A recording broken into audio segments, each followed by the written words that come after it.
You have anything in your life that you have to argue with yourself about? You have to repeatedly have to try to persuade yourself. I mean, you know it. There's a thing in your life. The Spirit keeps bringing it to your mind. Your conscience is telling you, and you keep arguing. No, it's right, it's okay, it's not sin. Beware of things like that. Or things that you're not willing to investigate. I mean, you just want to do it, and you're not going to give a whole lot of time to thinking about it. Look, if you've got things in your life that you can't honestly bring before the Lord in prayer and ask for His guidance and His counsel and His direction and examine thoroughly in light of Scripture, if you've got things in your life you're not willing to do that too, it's usually because you don't want to know. How about things that you would quickly spot if you saw in somebody else? I mean, you see in their life, hey, that's not good. But when it's in your life, kind of looks different to you.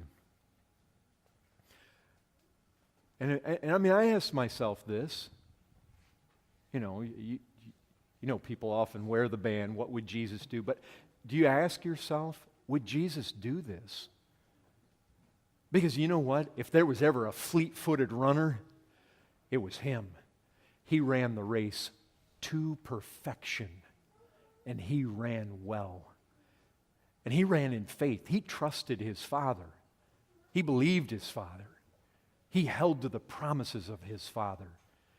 And He ran perfect. Watch how He runs. Would He have put that thing in His life? Even if it's not sin, would He have allowed that in His own life? How about this? Things that you've been convicted about in your life that you have thrown away, that you later picked back up. It may be okay. I mean, there are seasons when certain things we should have tossed away, and there are seasons when they may be appropriate again. I'm not saying it's absolute, but it's worth thinking about.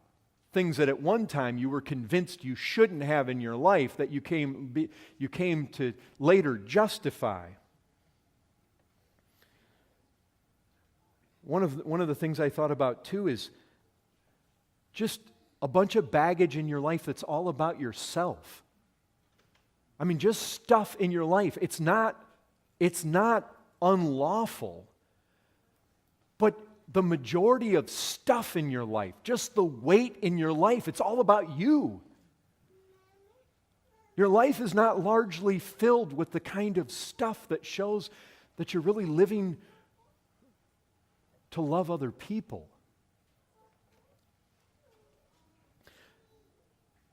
Think about this.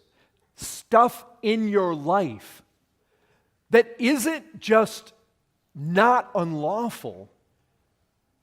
It may in some respects be good, but you could replace it with stuff much better.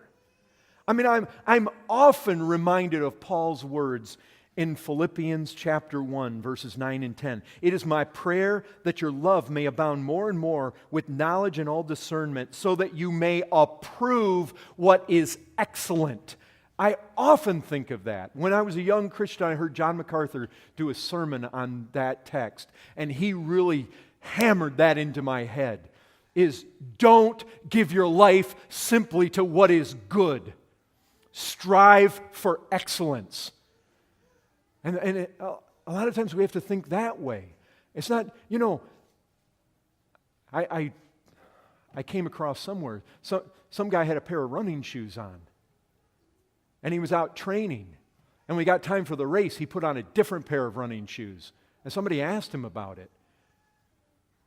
And he said, well, these are lighter. I mean, they were so light. It's the kind of thing. A pair of running shoes is good. A lighter pair of running shoes is better if you want to make it to the end, if you want to do really well. I mean, Christians must discard a lot of good things. I mean, that's the thing. If you look down this path, that the Christian runs, it's got all these weights discarded along the side, and a lot of the things are likely going to be good. And the better you run this race, the more good stuff that's likely going to be on that. Not because you got rid of the good to replace it with the bad, because you got rid of the good to replace it with better, with that which is excellent. I mean, it's just madness. Professing Christians fill their lives with so much garbage. Just marvel at it. And I would just leave you with this thought about examples of weights. What you conclude is a weight in your life may not be in somebody else's. You be slow to judge what others allow. I mean, there's a place to encourage people to think about these things, but be careful before you condemn somebody else, because you may actually find what you find somebody else allowing may actually be helpful to them in a way that you never really figured out.